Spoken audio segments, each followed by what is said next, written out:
ఒక ఊరిలో చాకలి వద్ద గాడిద ఉండేది. దాని మీద బట్టలు తీసుకువెళ్ళి వాటిని నది వద్ద శుభ్రం చేసి వాటిని తీసుకొచ్చి ఇంటింటి వద్ద ఇచ్చేసేవాడు. ఈ విధంగా రోజు మొత్తం కష్టపడి ఈ గాడిద చాలా అలసిపోయేది. అందుకు ఈ చాకలి స్వేచ్ఛగా వదిలేసేవాడు గాడిదని. గాడిద తనకి నచ్చినంత ఆహారం తిని వేకువజామునే తన యజమాని ఇంటికి వచ్చేసేది. వస్తూ ఉండగా దారిలో నక్క కనిపిస్తుంది. మిత్రమా, ఏంటి ఎలా వచ్చావు? అయినా ఈ సమయంలో తిరుగుతున్నా, నీకు భయం వేయదా? లేదు. ఎందుకు భయం? చాలా రోజుల నుంచి నేను ఇటువైపు వస్తూ ఉన్నాను. అయినా ఈ సమయంలో మనకి ఎదురు చెప్పేవాళ్లే ఉండరు. అవునవును, అందుకే నేను కూడా ఈ సమయాన్ని ఎంచుకున్నాను. ఈ విధంగా ప్రతిరోజు వస్తూ ఉండేవి. ఈ రెండు మంచి స్నేహితులు కూడా అవ్వాయి. ఒకరోజు నక్క గాడిదకు ఒక మొక్కజొన్న పొత్తు తోటను చూపించింది. మిత్రమా, ప్రకృతి చూడు ఎంత అందంగా ఉంది. ఇలాంటి సమయంలో ఒక పాట పాడితే అద్భుతంగా ఉంటుంది అని అంది. ఇది విన్న నక్క చాలా కంగారు పడుతుంది. మిత్రమా, వద్దు.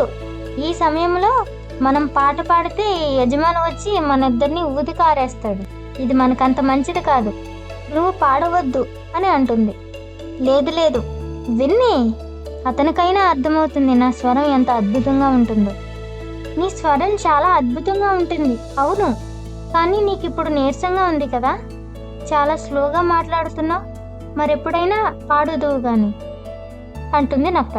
లేదు లేదు, ఇంత పౌర్ణమి రాత్రి ఇంత అందమైన ప్రదేశంలో ఇప్పుడు కాక నేను ఇంకెప్పుడు పాడేది పాట అని కళ్ళు మూసుకుంది అని పాట పాడటం మొదలుపెట్టింది. ఇది విన్న నక్క లాభం లేదు అనుకుని నెమ్మదిగా ఒక పొదచోటకి వెళ్ళి దాక్కుని ఏం జరుగుతుందా అని చూస్తూ ఉంది. ఇలా శబ్దం చేస్తున్న తన కర్ణ కఠోరమైన సౌండ్ విని నిద్రపోతున్న ఆ యజమానికి మెలకు వస్తుంది.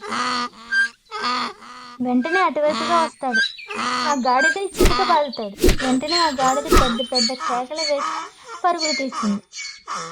ఇదంతా చూసిన నక్క గాడిదకి తగిన శాస్త్రి జరిగింది అని నవ్వుకుంటుంది. మరుసటి రోజు ఈ రెండు వచ్చి ఒక ప్రదేశాన్ని కలుస్తాయి. మిత్రమా, నీకు ఇప్పుడు ఏమీ అర్థమైంది అని అడుగుతుంది నక్క. గాడిద ఇలా అంటుంది. వాళ్ళకి సంగీతాన్ని వినేటువంటి రసహృదయం లేదు. ఇది విన్న నక్క అబ్బురిపోతూ, ఒక్కటిచ్చుకున్నానంటే మొహం పచ్చడవుద్ది. ఇచ్చేళ్ళు వాళ్ళు కాదు, నువ్వు. నేను అక్కడికే చెప్తున్నాను, ఒండ్రు పెట్టొద్దు అని. విన్నావా? చావు దెబ్బలు తిన్నావు. ఇప్పటికైనా తెలుసుకో, సమయానికి సందర్భానికి తగినట్లు నడుచుకోవడం విజ్ఞుల లక్షణం.